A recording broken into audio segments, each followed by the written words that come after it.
Hello, welcome to Board Game Strategy, hosted by Victor Fuller. In this video series, I'm not going to be reviewing games or running through games, but rather I'm going to be presenting the strategy. So you will need a good knowledge of the game before we start.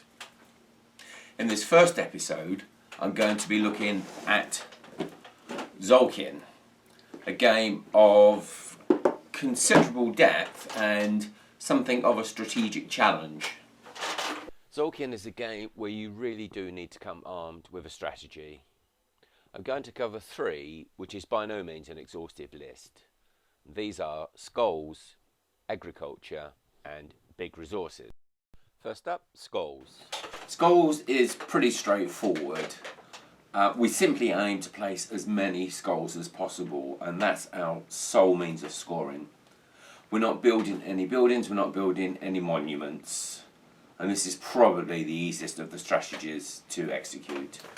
So the only technology track that we need to advance in this strategy is theology. We need to get that to max as soon as possible. The theology track contains benefits that are absolutely vital to us, and it's probably worth recapping what each one does. Theology T1 allows us to pick up from Chichen Itza and place a skull one place in advance. T2 gives us the option of paying one resource when placing a skull to advance on the temple of our choice, and you're always going to want to do that. So ensure that you've got enough resources, enough wood to allow you to do that every time you place a skull. And T3, when you pick up from Yaxchilan 4, instead of picking up one skull, you'll pick up two, which is vital for this strategy.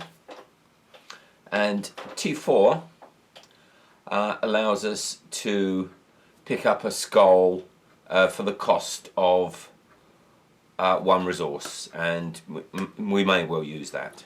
There are 9 spaces at Chichen Itza, and you're aiming to fill all 9, or at least 8. And if you do that, you'll score between 80 and 120 points.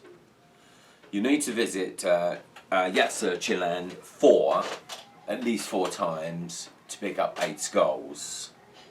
You're going to need to go to Palanca on a regular basis to pick up food and wood.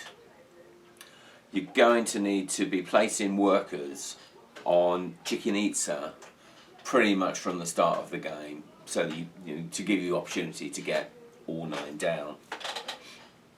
This is a low food strategy, so you can't afford many workers. Stick with 3 workers until about halfway through the game, and then pick up a 4th.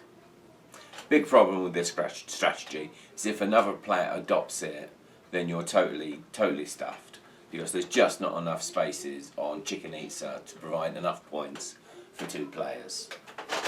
Next, agriculture. You probably guessed agriculture is based around the agriculture technology, and you would be correct. The plan is to get to the top of all 3 temples, or at least 2, and to get at least 1 good monument. So first off, we'll look at the technology tracks. We want to get to T3 in agriculture and T1 in resources as soon as possible. So let's have a look at the tactics we're going to employ. We're repeatedly going to be piling workers onto plank. Let them ride for a turn or 2. Then take them off for a whole shed load of food and wood. We're then going to use those resources to power our main plan. And our main plan is to advance on temples. And we can do that in various ways. So place on Tikal 3 for 2 technology pushes. Push agriculture to agriculture 4 twice, paying 2 resources, and get 2 temple pushes. Likewise, Tikal 1. Better still, Tikal 5, where we can pay 1 resource for 2 temple pushes. We can also use Orcsmail 1, not quite so efficient, 3 food for 1 temple push. And we can use Orcsmail 5 to pay 1 food that allows us to use Tikal 5. This is a high resource, high food strategy, so we can easily afford to run 5 or 6 workers, so pick those up as soon as you can. Now at the 3/4 point, when we pick up resources according to our position on the temples, we want to be on level 4 of the green temple to pick up the skull, and ensure you've got a worker placed on Chichen Itza well in time so you can place him high up, and that's a valuable source of points. So the only other thing we want to do then is to pick up 1 or more monuments, and the way we're going to do that is to use Orcsmail 2 to exchange food and wood for the required resources. You don't want to be running this strategy unless one of the 5 monuments shown is in play. They're the only monuments that give you any sort of decent scoring with the agriculture strategy, and the one on the far right isn't so hot. Unlike skulls, somebody else using this strategy is not nearly so harsh for you. In fact, it can work out quite well. If somebody else is also placing on Palanca, this often allows you to place your workers in a higher position and thus pull off quickly and therefore pick up more resources. Of course, you'll be battling over the temple spaces, so perhaps it might be a good idea to be a bit flexible and look for some other goals. Perhaps run up the skulls technology track and put down a few skulls, or run up the building technology track and put down some buildings. Big resource. The resource technology track enables large amounts of resources to be picked up, and that's what big resource is all about. It's the dominant strategy and is far and away the hardest to execute. So let's take a look at the technology track again. Observe the resource track, which gives us +1 wood, +1 stone, +1 gold when taking resources from Yaxchilan.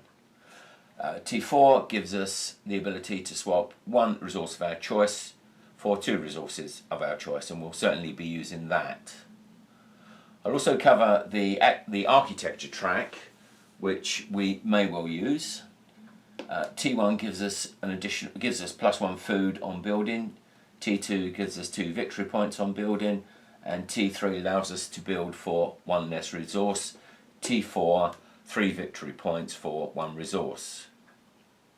So we want to get the resource track to max as soon as possible, and optionally we want to be pushing the architecture track before we start building buildings, although this is arguably optional. What I normally do is to use buildings that give you free technology pushes to increase that track.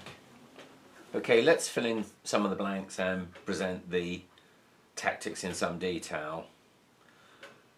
First up, get an additional 2 workers and get the resource track to maximum as soon as possible. Then we're going to be concentrating on picking up resources. Our main spot for that is Yaxchilan 5, where we'll be picking up 2 gold, 2 stone and 2 food. That's the equivalent of 16 food, which compares nicely with 12 you'd be picking up here if you had agriculture maxed. We can also get here by jumping from Umaxal 5, and don't forget these technology pushes we can use to get a decent amount of resource by invoking resource T4. So we can swap. Essentially, we can swap 1 wood for 2 gold here. So that nets us a total of 8 minus 2 is 6, and we can do it twice on Tikal 3. So that's equivalent of 12 food, which is the same as Palenka 5. So you think, okay, so we've got loads of resources, you say, but you know, I also need food as well, so I can place my workers. So how do I obtain that? Well, once you've got a nice stack of resources, you want to be using Umaxal 2 to swap your resources for food.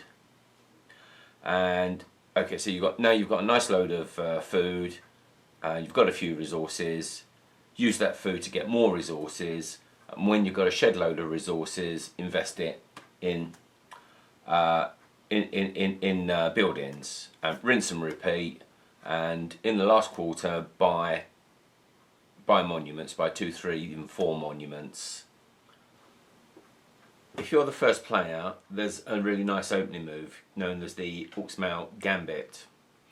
And the way this works is you place on Uxmal 0, Uxmal 1, Uxmal 2. After the first spin, you take off from Uxmal 3 for 2 additional workers. An additional spin, place your 2 workers somewhere else, pick up some for resources or tech push. On the following move, pick up from Uxmal 3 again. You've now got 5 workers, and you've achieved one of the goals of your strategy. And this remaining worker is really well placed because in one more move you can use Uxmal 5 for anything you want. A few more tactical points. Don't worry too much about going fairly heavily negative in the first half of the game. You're going to have trouble feeding your workers, as it will take a while to set up your engine. Likewise, don't worry too much about picking up Type 1 buildings, and it won't be until the second half of the game you've got sufficient resources to hoover up the Type 2 buildings. And you'll want to be picking up a 6th worker sometime before the halfway point. So it's going to take you a while before you're comfortable with this strategy. The devil really is in the detail here. But once you've mastered it, scores of anything upwards of 180 are possible. The game, the strategy will support more than 1 worker. There's enough buildings and monuments to go round. So if there were 2 players adopting this strategy in a 4-player game, they'd probably come first and second. So you're well equipped now to whatever strategy you use to kick Tzolkin bottom and crush your enemies. Have fun and play nicely.